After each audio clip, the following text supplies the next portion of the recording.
You are doing great in keeping yourself healthy. आज का blog start करने से पहले मैं आप सबके साथ एक छोटी सी स्टोरी शेयर करना चाहूँगी जो आई एम श्योर आप सबने कहीं ना कहीं पढ़ी होगी, या तो इंटरनेट पे या तो किसी बुक में या किसी फोक टेल्स में। बट एक छोटा सा रिविजिट मैं आपको उसका देना चाहूँगी। ये स्टोरी एक गाँव की है जहाँ पे बहुत सालों से बारिश नहीं हुई भी होती है, वहाँ सूखा पड़ा होता है। तो बेसिकली वहाँ की जो खेती है, काम है, सब एकदम बंद पड़ा होता है क्योंकि बारिश पे बहुत ज़्यादा बेस्ड है उन लोगों की इनकम। बहुत सालों से वहाँ पे बारिश नहीं होती है। तो एक बहुत महान पंडित जब उस गांव से गुजर रहे होते हैं तो वहाँ पे आके बैठते हैं, उन लोगों से बात करते हैं और उनको बोलते हैं कि आने वाले एक हफ्ते के अंदर अंदर यहाँ पे बहुत घंघोर बारिश होगी और आप सबकी सारी जो परेशानियाँ हैं वो दूर हो जाएंगी।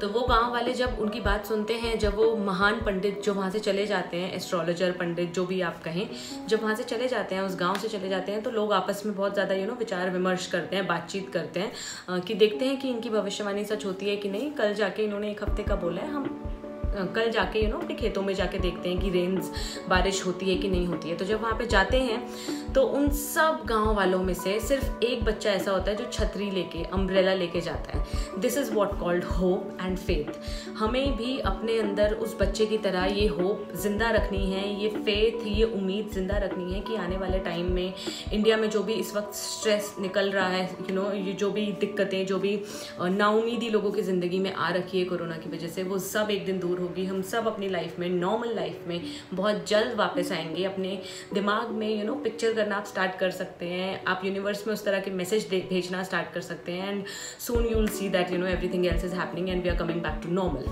तो बेसिकली आज मैं अपनी इस वीडियो में आपके साथ शेयर करने वाली हूँ 7 सब्स्टिट्यूट ऑफ इंडियन फूड। अब उसमें बेसिकली हमारी वो चीज़ें आने वाली हैं जो रोज़मर्रा में हमारे खाने में यूज़ होती हैं और हमको ईजिली नहीं मिल पाती हैं। ये चीज़ें बेसिकली वो हैं, उनके लिए ज़्यादा इंपॉर्टेंट हैं क्योंकि अगर आप I am based in Warsaw these days, मैं वॉर्सो में अभी रह रही हूँ। बट अगर आप में से कोई ऐसा है जो पोलैंड के किसी ऐसे हिस्से में रह रहा है जहाँ आपके पास इंडियन स्टोर्स की एक्सेस नहीं है, आपके आसपास सिर्फ पोलिश स्टोर्स हैं, बिद्रोनका हो गया, लिडल हो गया, ओशान, कैरेफोर, तो इस तरह के स्टोर्स अगर आपके पास हैं तो ये दिए हुए जो मैंने अभी सब्स्टिट्यूट्स आपको शेयर करने वाली हूँ, ये आप ईजिली, वेरी ईजिली फाइंड कर सकते हैं इन सब पोलिश स्टोर्स में। तो आपको कहीं भी इंडियन स्टोर में जाने की जरूरत नहीं है and also you will be getting it at considerable reasonable price. आपको बहुत ज़्यादा नहीं देना पड़ेगा उसके लिए। तो चलिए स्टार्ट करते हैं वीडियो और देखते हैं उन सब्स्टिट्यूट्स को। जो फर्स्ट सब्स्टिट्यूट मैं आपके साथ शेयर करने वाली हूँ वो काबुली चना है, जिसको हम चिकपीस भी बोलते हैं, जो पोलैंड में कुछ इस तरह का मिलता है।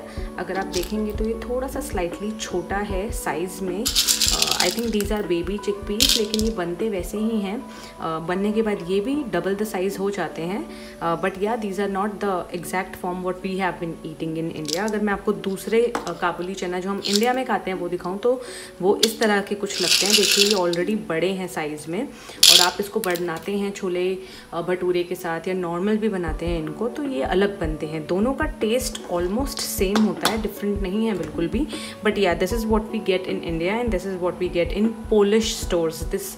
ये मैंने इंडियन स्टोर से नहीं खरीदा है, ये पोलिश स्टोर्स में मिलते हैं। इस तरह की पैकिंग में आते हैं। अगर आप देखेंगे तो मैंने बिद्रोनका से लिया है। बिद्रोनका में ये इस तरह की पैकिंग में आते हैं, लेकिन लिडल में और ओशान में या दूसरे कैरेफोर जो होते हैं उसमें इसकी पैकिंग डिफरेंट हो सकती है।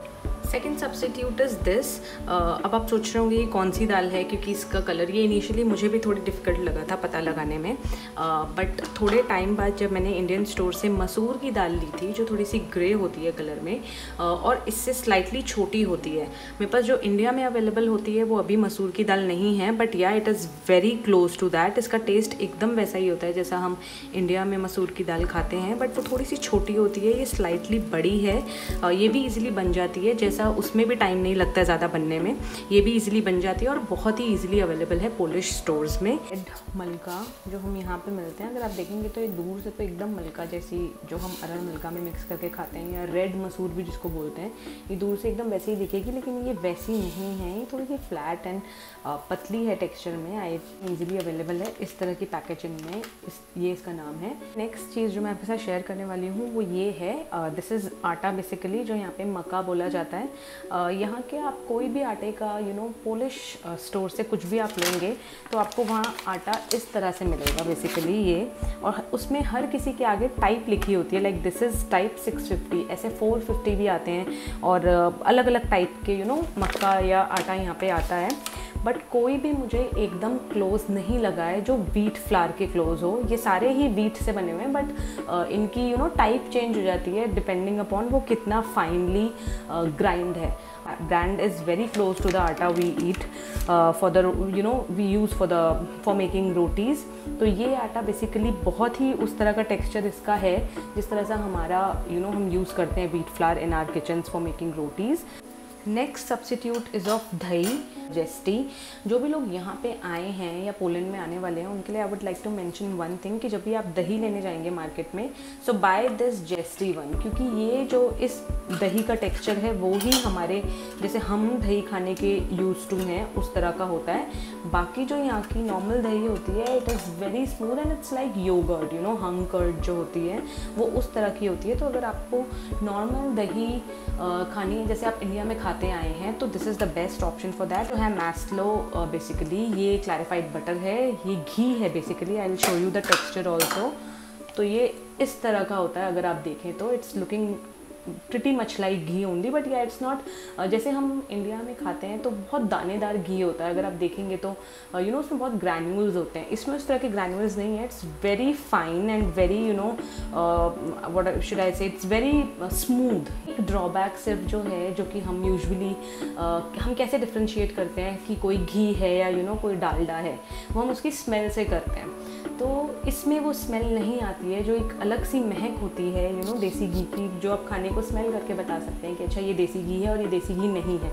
इसमें वो स्मेल पर्टिकुलरली नहीं आती है। It's the best substitute for Indian desi ghee in Poland. So the next and the last substitute is for paneer. Paneer यहाँ पे फाइंड आउट करना सबसे ज़्यादा इजी है और सबसे डिफ़िकल्ट भी, क्योंकि यहाँ पे मल्टीपल वेराइटी ऑफ चीज़ आपको अवेलेबल है जो आपको दिखने में एकदम वाइट चीज़, कॉटेज चीज़ जैसा लगेगा जैसा हम पनीर खाते हैं, बट एक्चुअली वो वैसा नहीं होता है। सिर्फ यही कैप्री ब्रांड का जो चीज़ है वही बनने के बाद, कुक होने के बाद ग्रेवी में या नॉर्मल खाने में वैसा ही रहता है, इंटैक्ट रहता है, अपनी पोजीशन या अपनी शेप लूज़ नहीं करता है।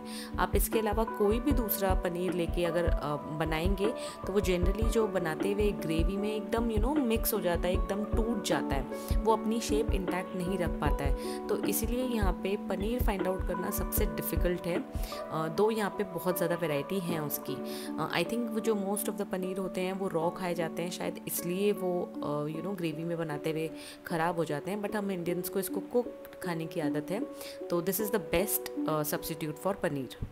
आई एम श्योर आपको ये वीडियो अच्छी लगी हो, एंड काफ़ी रिसर्च के बाद I was able to find these 6 or 7 substitutes. तो इसलिए मैं आपके साथ शेयर कर रही हूँ ताकि आने वाले फ्यूचर में जो भी इंडियन या इंडियन नेबरिंग कंट्री से जो भी यहाँ आना चाहता है वो ईजिली इन चीज़ों को एक्सेस कर पाए, क्योंकि ये सब चीज़ों का पता लगाना बहुत डिफ़िकल्ट होता है। अगर आपका कोई इंडियन फ्रेंड जो पहले से पोलैंड में या किसी दूसरे विदेश में रह रहा है तो it's a boon for you, trust me. हमें ईजिली नहीं मिल पाया था यहाँ पे। कुछ हमारे फ्रेंड्स ने हमको रेकमेंड किया जो पोलैंड के दूसरे हिस्सों में रहते हैं, but yes many of these things were like a treasure Hunt for me. But जैसे ही मैंने उसको फाइंड आउट कर लिया था it made my cooking really easy और काफ़ी होमली फीलिंग आने लगी। आई एम श्योर आपको ये वीडियो अच्छी लगी हो। अगर वीडियो अच्छी लगी हो तो प्लीज़ मेरे साथ शेयर करिएगा। Do comment down in the comment section below and share your views about the story I shared in the beginning, about my video, about these 7 substitutes. Please make sure you like, share and subscribe to my channel. Make sure you hit the bell icon down below, because अगर आप वो hit नहीं करते हैं, bell icon को press नहीं करते हैं, तो आपको मेरी वीडियो की कोई भी नोटिफिकेशंस नहीं आएंगी, and I just don't want that. I want you all to see my work, my content which I post every week. So make sure you have a nice day, have a good day, have a healthy day. Bye bye. Stay home, stay safe.